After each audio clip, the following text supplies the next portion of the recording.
La route précède le développement. Ce n'est pas une affirmation gratuite.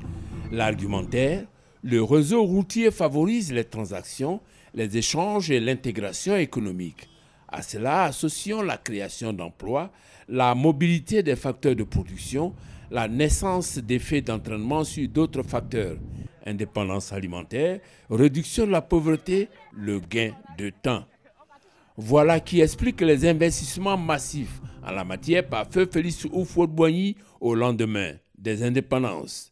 Conséquence, la Côte d'Ivoire possède la moitié du réseau routier des 8 pays de l'UEMOA, soit 85 000 km de routes, dont 224 km d'autoroutes et 75 000 de routes en terre.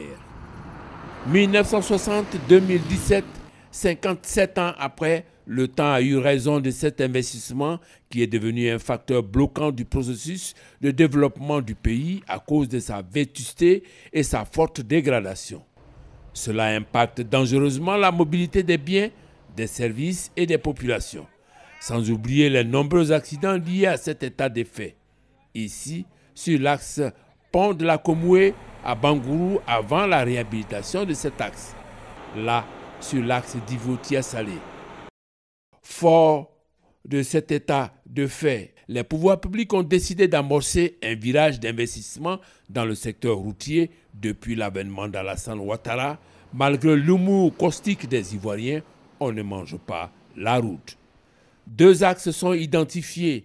L'un porte sur la dynamique à insuffler à l'entretien routier, le second sur la réalisation de grands chantiers sur l'ensemble du territoire.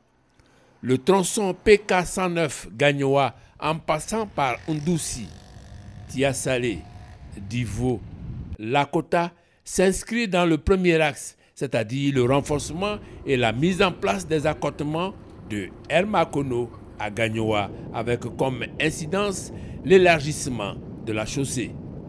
Pour l'heure, parcourons ensemble ce tronçon pour se convaincre de l'importance, de la nécessité de cet investissement. Au commencement de ce parcours, dans le sens PK109 Gagnoa, Ndoussi, apprécié par vous-même. Puis, suit Tia-Salé, Divo, la portion la plus dégradée avec ses nombreux nids de poules et ses ouvrages d'art entamés par les eaux de ruissellement. Avec comme impact, chacun attend son tour de passage. Laissons à présent les automobilistes exprimer les difficultés qu'ils vivent sur ce tronçon.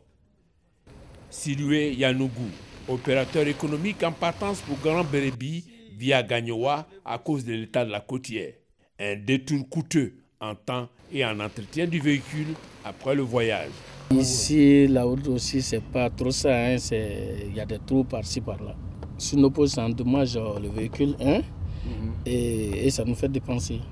Karamoko Lagui est chauffeur professionnel.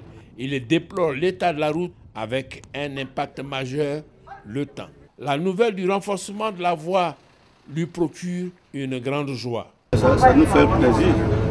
On ne sera plus fatigué et puis on va bien rouler jusqu'à destination. Comme Karamoko Lagui, ils sont nombreux les usagers de cet axe qui vont saluer ce renforcement qui fera certainement date dans l'histoire de cette route après 57 ans d'indépendance de la Côte d'Ivoire.